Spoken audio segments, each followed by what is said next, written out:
So now that we understand how HTML works, we want to separate out these tags from the words that will be displayed on the screen. Breaking up words like this is actually a surprisingly common task in real life. For example, ancient Latin was often written or inscribed without spaces.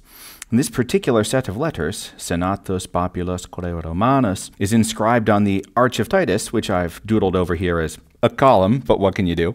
Arches are apparently beyond my power. I know. It has just become an arch. Those labels never lie. Roman inscriptions like this were written without spaces, and it requires a bit of domain knowledge to know how to break this up. Senate and the people of Rome. And that inscription was made quite some time ago. Similarly, in many written Asian languages, they don't explicitly include spaces or punctuations between the various characters or glyphs. In this particular Japanese example, and both my handwriting and my stroke order are very, very poor, have pity, some amount of domain knowledge is required to break up ano from yama, that mountain. Finally, even if you're not familiar with Asian languages or ancient Latin, you might have seen the same sort of thing in a much more modern guise in text messaging. Some amount of domain knowledge is required to break this up into I love you, even though no particular spaces are given. So we will want to do the same thing for HTML, to break it up into words like wallstone, craft, and wrote that will appear on the screen, or this special left angle bracket / maneuver that tells us that we're starting an end tag, this special word in the middle that tells us which tag it was, and then this closing right angle bracket.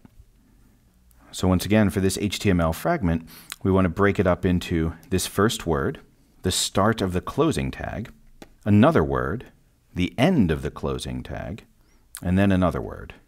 We're going to need to do this to write our web browser. In order to interpret HTML and JavaScript, we're going to have to break sentences down into their component words to figure out what's going on.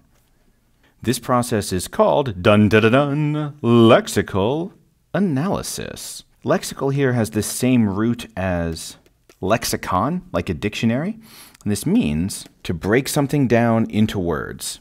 And you'll be pleased to note that we're going to use regular expressions to solve this problem.